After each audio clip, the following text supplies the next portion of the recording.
What's going on YouTube? Trucking Life here one more time, guys. Guys and gals, and gals and guys. Hey guys. In this video right here, this episode, this podcast, I believe it's episode, whatever episode it is, it don't even matter.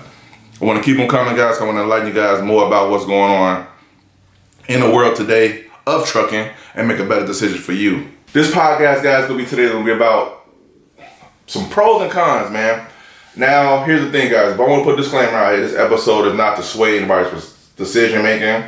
You could choose and do what you want to do, how you want to do it, when you want to do it. It don't matter to me. I'm trying to put the knowledge out there, guys, so you guys make a better decision. I can't count the questions I get about being an owner-operator because there's levels to this, guys.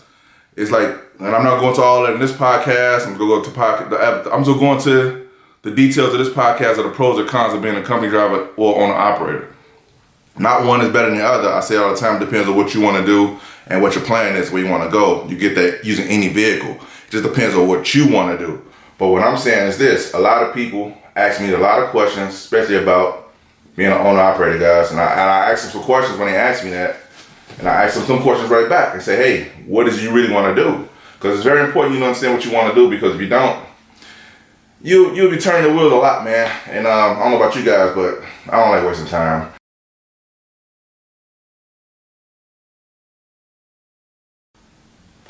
Benefits. Now, TNL, what are you talking about benefits, baby? What are you talking about benefits? I'm Gucci. Listen, if you're a company driver, you with a decent company and y'all got decent benefits. I ain't talking about the run-of-the-mill guys that's gonna be fly by night. I'm not talking about them guys.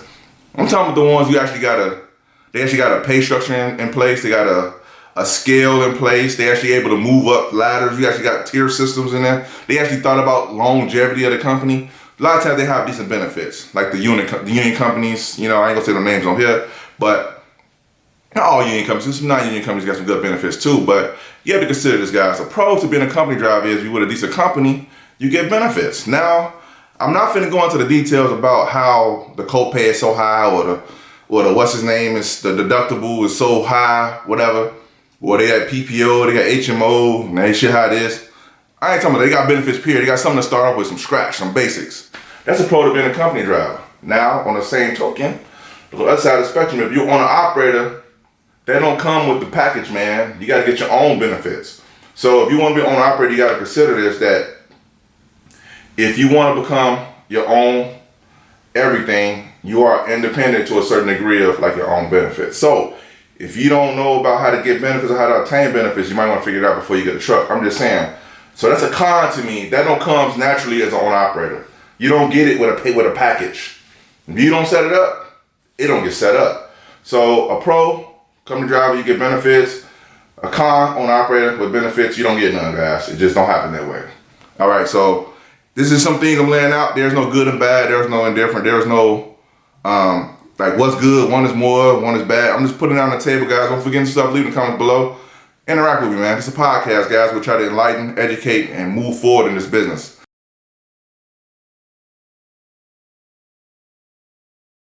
Plates. Now, what you mean plates? Like some TNL. What you mean plates? Plates means there's some license plates. Can't roll down the road with no license plates. So when you're a pro, when you're a company driver, do you have to worry about license plates? I'll wait for that. Nope, you don't. When you're an operator, you have to worry about license plates. Yeah, you do. You can't roll without them, baby. You can't roll without your license plates, baby. You need your plates to roll down the road, man. So it ain't all pros to being a company driver. I'm gonna get to some pros and cons a little bit later on in this video. I might have to do a part 2 because some of y'all want to dive into in this episode of the podcast, but I might not be able to get to all of it, guys, if I make this video too long. So, but it ain't all pros to being a company driver. There's some cons to being a company driver too. But I'm just letting you guys know this is where I'm at right now. So plates. You company driver don't have to worry about plates. You get in the truck, all you gotta do is make sure the plate is on the truck and it's mounted, properly mounted and secured, and get up the road. On the operator, you gotta make sure you pay for your IFTA, and I get to all that later on, your 2290, I get to that later on too. But you need plates, so you have to worry about paying for your own plates. Company driver don't have to pay for their own plates. But owner operator do. So if you want to become an owner operator or you want to be a company driver, consider this. You need plates, somebody got to pay for it. Company drivers don't have to pay for it, owner operators do. So that's just some food for thought, guys. Land on the table, you figure it out.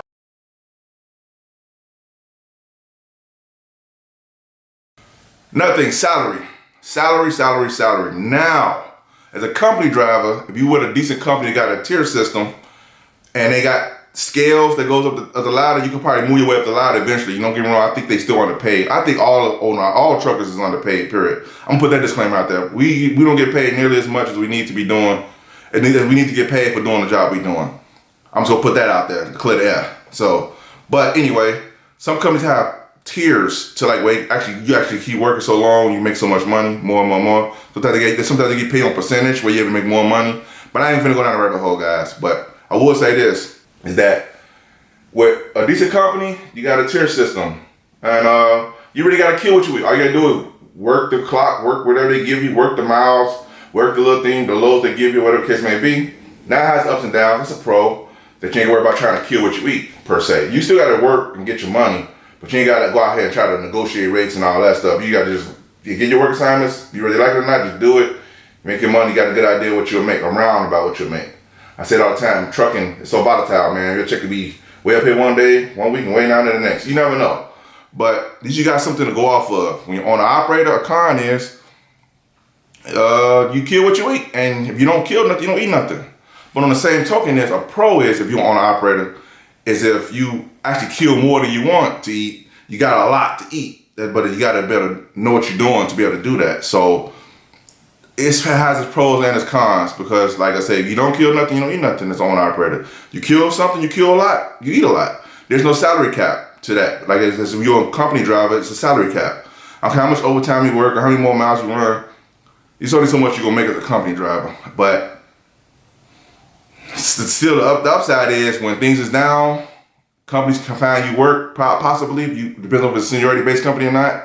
If you up there seniority, you can probably work more money, work more hours than the guys who are probably rookies coming in the company as a company driver. I'm just saying, these are things I've seen over the years, and these ain't everything. This is some pros and cons, guys, to actually understand, kind of what, you want to get yourself into, whether you want to be an owner-operator or a company driver. So, with that being said, guys, move on to the next one. And I know from the time of the video right now, I am not going to be able to get to all of them in this one video, guys. So I have to be a part 2. But it's all right. It's a podcast. I want to keep it going on. And also, too, if you guys want to be on the podcast, you got something to offer to the podcast, email me at truckingandl@gmail.com. truckingandl@gmail.com. We can swap back and forth, make sure we're a good fit. Because I don't want to bring anybody on here because I'm trying to spread some positivity and motivation, but also, too, some tangible steps people can take to really make it in the trucking game, guys. So if you're interested, holler at your boy. Also, too, guys, in this episode, I gotta put this in there. A pro and a con. And I know it may seem like it's more pros than owner operator than as a con than being a company driver. I know it's probably more. I don't know, but I'm just saying, wait till part 2. Let's go balance itself out. It's pros and cons to both of them.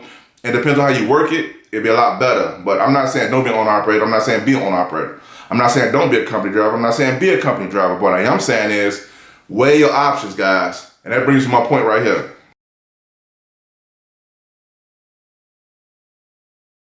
Pro to being a company driver is if you have an accident. Now, a vehicle accident. You roll down the road, bam, something happened, right? Either you run into somebody, or somebody runs into you, you back into a dock, somebody decided to go around you, and you hit them, or whatever the case may be, you back off a street, and whatever they run into you, they hit up off the curb, hit your truck, whatever the case may be, right?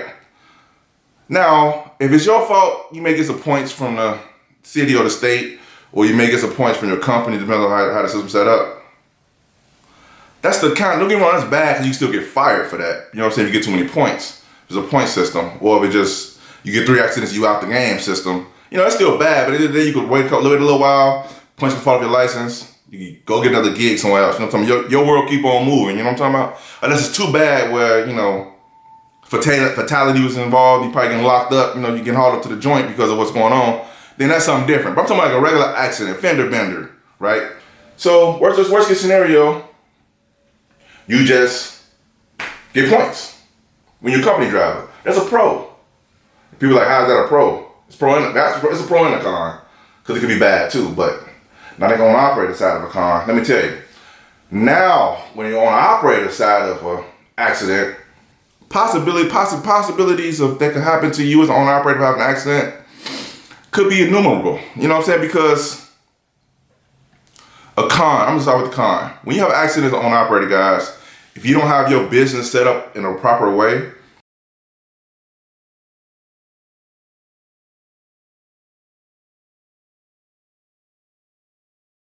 because you want to structure yourself so you separate yourself from the business. And if you don't know how to do that, learn how to do it and start working on how to do it if you haven't done it yet. There's some guys solo proprieting out here. There's still guys still doing it out here. You can still make it, but I'm just saying this scenario right here, let's say you have an accident and somebody get hurt in an accident. Let's just say they get a lawyer. They say, you know what?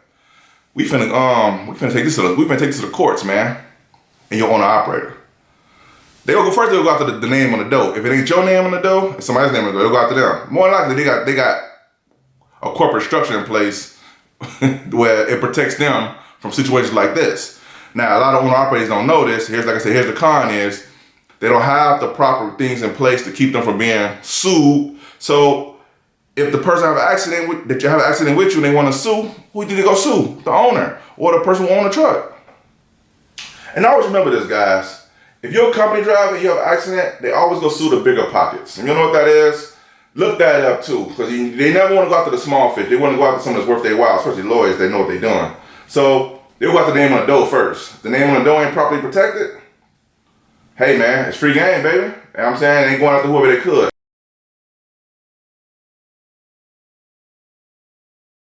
Is breakdowns. Breakdowns. Now, pro to being a company driver, you break down is, hey, if it break down, it ain't on you. It ain't touching your bottom line. It's the only thing that stops you from doing from rolling that day. Now, if you get with a decent company, you might go laid up in a hotel somewhere and, you know, woo-woo. If you're a company driver and you broke down and some companies want to be cheap, you may be in a hotel a lot longer than you want to be because they want to save $5 because they don't want to approve the work to get fixed by the shop or where they at. So I've seen that before too. Now, it is a con because you want to get up the road, get to the bag, get your money out, get your money and your work done, guys, to get back home. But you can't do it because somebody's in some office talking about, no, we're not paying $5 more. No, we're not doing that. No, we're not doing that. I'm sorry about that, guys. I've seen that, man, where guys sit on the side of the road for 5 hours for $5. That's a pro and a con for being an owner operator. I mean, for being a company driver, guys, when you break down. Now, a pro and a con to being an owner operator when you break down is the pro is, you probably like the pro, it's a breakdown. Now, the pro could be good. If you're at a shop, you got the money to get it fixed, and they tell you, hey, so much, it costs like $500 above market rate, but you just want to get about that jam because you know you got a bag to get to down the road. As an owner operator, you can pay it. Here, man, here the money. Let me out of here, man. Let's go, baby. I'm getting screwed right now, but it's all right. I'm getting somewhere else. Get out of here. Got the shop mechanic and the money. Fix it. Let's go. Now, the con is if you don't have the money, you sit and look at the shop, look at them like, hey, man, I ain't got the money, man. That's a con, guys. They don't need to be explained no more. You ain't got the money. So anyway, see you guys next video.